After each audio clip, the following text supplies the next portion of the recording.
குட்டிமா தமிழ் டிவி குட்டிமா தமிழ் டிவி குட்டிமா தமிழ் டிவி நேயர்களுக்கு வணக்கம். நான் தான் உங்க மணிகண்டன். தொடர்ந்து குட்டிமா தமிழ் டிவி சேனலுக்கு நீங்க நல்ல ஆதரவு கொடுத்துக்கிட்டு இருக்கீங்க. அதுக்கு இந்த நேரத்துல ஒரு மிகப்பெரிய நன்றியை தெரிவிச்சுக்கிறேன்.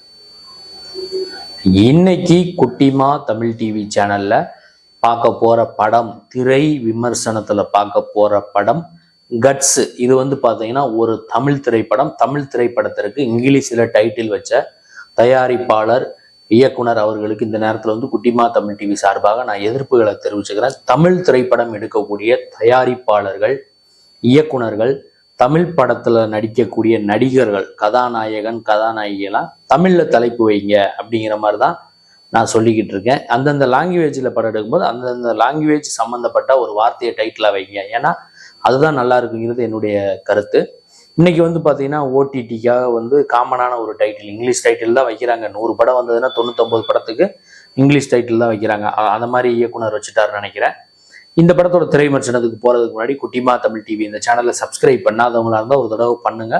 பண்ணவங்க பெல் பட்டனை சேர்த்தெழுத்துங்க. அப்படி நீங்கள் பெல் பட்டன் அழுத்தினாதான் நாங்கள் வீடியோ அப்லோட் பண்ண உடனே உங்களுக்கு நோட்டிஃபிகேஷனில் காமிக்கும். நீங்கள் அந்த வீடியோவை பார்த்து என்ஜாய் பண்ணலாம். உங்களுடைய நண்பர்கள், உறவினர்கள்ட்டையும் குட்டிமா தமிழ் டிவி சேனலை பற்றி சொல்லி சப்ஸ்கிரைப் பண்ண வைங்க, லைக் பண்ண வைங்க, கமெண்ட் பண்ண வைங்க. வீடியோ பிடிச்சிருந்தா ஷேர் பண்ண சொல்லுங்க.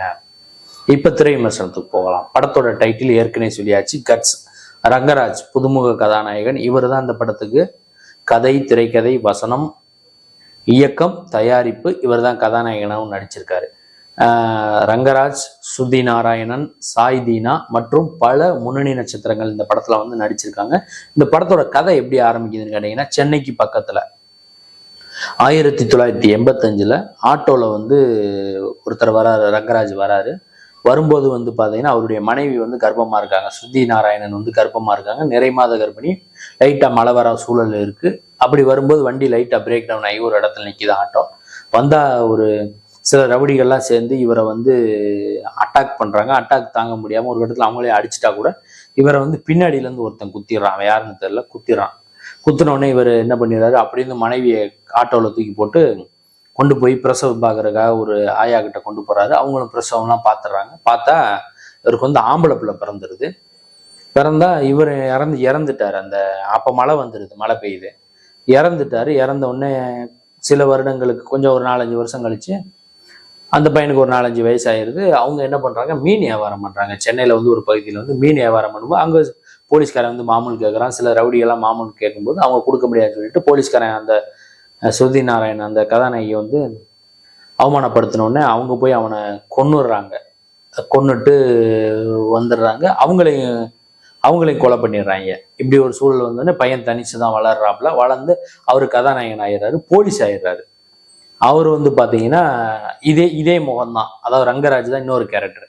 அப்பா மாதிரியே மயன் வந்துடுறாப்புல. இந்த 3 ரஜினி படத்துல மாதிரி அப்பா மாதிரியே மயனும் வந்துடுறாரு. வந்த உடனே இவர் போலீஸா இருக்காரு. அநியாயத்தை தட்டி கேட்கிறாரு. ஏன்னா அம்மாவே அப்படித்தான் சொல்லியிருக்காங்க, நீ போலீஸ் ஆனா கூட அநியாயத்தை தட்டி கேட்கணும், யாருக்கு வேலை போயிடக்கூடாதுன்னு சொல்லும்போது இப்படி ஒரு இது போயிட்டு இருக்கும்போது அங்க ஒரு மர்டர் நடக்குது. இவருடைய ஏரியா லிமிட்ல ஒரு மர்டர் நடக்குது. திருநங்கையை கொலை பண்ணிட்டாங்க. அந்த கேஸை கண்டுபிடிக்க போனா அவன் பெரிய ஒரு தொழிலதிபர். அவனே அவர் அரெஸ்ட் பண்ணி ஒரு 2 மணி நேரம் ஜெயிலில் வச்சுறாரு. வச்ச உடனே அப்புறம் அவன் வெளியில வந்துடுறான். அரசியல்வாதிகள், பிஸ்னஸ் மேனாலே அப்படித்தானே. சட்டம் சாமானியனுக்கு மட்டும்தானே, பெரிய அவங்களுக்குலாம் கிடையாதுல்ல. அப்படிம்போ அவன் வெளியில வந்துடுறான். வந்த உடனே பாத்தீங்கன்னா அப்புறம் இவருக்கு கல்யாணம் ஆயிருக்கு. இந்த போலீஸ்காருக்கு அவர் மனைவி இருக்காங்க, ஒரு குழந்தை இருக்காங்க, ஒரு கல்யாணம் தான் அவருக்கு ஆயிருக்கு. இப்படி போயிட்டு இருக்க ஒரு சூழ்நிலையில அவங்க லவ் பண்ண ஆரம்பிக்கிறாரு. அவங்களுக்கு இன்னொரு குழந்தை வர உண்டாயிடுச்சு அப்படிங்கிற மாதிரி சொல்றாங்க. பாசமா இருக்காங்க. இப்படி போயிட்டு இருக்க ஒரு சூழ்நிலையில ஒரு கட்டத்துல இவங்க வீட்டுக்கு எல்லா போலீஸ்காரங்களும் கூப்பிட்டு அவர் விருந்துக்கு வந்தா மனைவி இறந்து கிடக்குறாங்க. பாப்பா ஸ்கூலுக்கு போயிடுச்சு. அந்த பாப்பா மனைவி இறந்து கிடக்குறாங்க. இந்த இடத்துல பாத்தீங்கன்னா இன்ட்ரோல் விடுறாங்க. இந்த மனைவியை கொலை பண்ணது யாரு, அந்த அப்பா கேரக்டர் பிளாஸ்பேக் 1985 பிளாஸ்பேக் என்னாச்சு, இந்த ரங்கராஜ் போலீஸ் அதிகாரி என்ன மாதிரியான அடுத்த விஷயங்களை, மனைவியை கொன்னவரை எப்படி கண்டுபிடிச்சாரா இல்லையா, பழி தீர்த்தாரா இல்லையா, அந்த வில்லன் என்ன ஆனா, இதுக்கெல்லாம் விடை சொல்றதா இந்த கட்ஸ் திரைப்படத்தோட முழு நீள திரைக்கதையா அமைஞ்சிருக்கு. இதுல பாத்தீங்கன்னா படத்தோட ஒளிப்பதிவு, சினிமாட்டோகிராபி, அதாவது கேமரா ஒர்க் 1985 சரி, இப்ப லைவ்ல நடக்கக்கூடிய விஷயமும் சரி, அழகா ஒளிப்பதிவு பண்ணியிருக்காரு ஒளிப்பதிவாளர். அது இந்த படத்துக்கு ஒரு கூடுதல் பலம். அதுக்கப்புறம் ரங்கராஜ் அவருடைய 3 கெட்டப்ல வராரு. சொல்ல போனா போலீஸா வராரு, அந்த இதுல அப்பாவா வராரு. அதுக்கப்புறம் ஒரு போர்ஷன்ல வந்து பாத்தீங்கன்னா கிளீன் சேவ்ல வந்து ஒரு ரொம்ப யங்கா வராரு. இந்த 3 கெட்டப்புமே அவருக்கு வந்து பாத்தீங்கன்னா ஓரளவுக்கு பொருந்திருக்கு. ஓரளவுக்கு பெர்ஃபார்மன்ஸ் பண்ண ட்ரை பண்ணியிருக்காரு அவரு. ஸ்ருதி நாராயணன் கேரக்டர் வந்து பாத்தீங்கன்னா கொஞ்சம் சின்ன கேரக்டர் மாதிரி தான் தெரியுது. அவங்களுக்கு இந்த பெரிய கேரக்டர் கூட கொடுத்துருந்துருக்கலாம். டைரக்டர் என்ன பிளான் பண்ணான்னு தெரியல. ஏன்னா டைரக்டர் தானே ஹீரோ தானே ப்ரொடியூசர். அவர் என்ன பிளான் பண்ணாருன்னு தெரியல. இப்படி இது இருக்கு. சாய்தினாவோட கேரக்டர் வந்து பாத்தீங்கன்னா அவருடைய கேரக்டர் கொஞ்சம் படத்துக்கு வந்து ஒரு பிளஸ்ஸா இருக்கு. ஆனா சின்ன கேரக்டரா இருக்கு. ஹீரோ தான் எல்லாமே பண்ற மாதிரி ஒரு சூழல் இருக்கு. அப்புறம் டெல்லி கணேஷ் அவருடைய போலீஸ் கேரக்டர், அந்த கூட பிர்லா போஸ் அவருடைய கேரக்டர்லாம் நல்லா இருக்கு.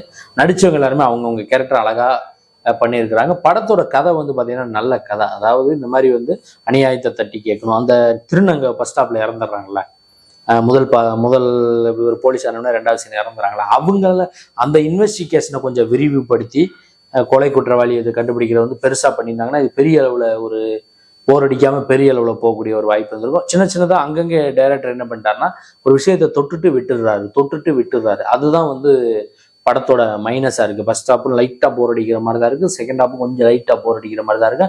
ஆனா கிளைமேக்ஸ்ல வந்து பாத்தீங்கன்னா ஒரு நல்ல மெசேஜ் ஒன்று சொல்லியிருக்காரு. அதாவது விவசாய நிலத்தை பாதுகாக்கணும், விவசாயிகளை பாதுகாக்கணும், கார்பரேட் கம்பெனியை வந்து உள்ள அலோவ் பண்ணிடக்கூடாது.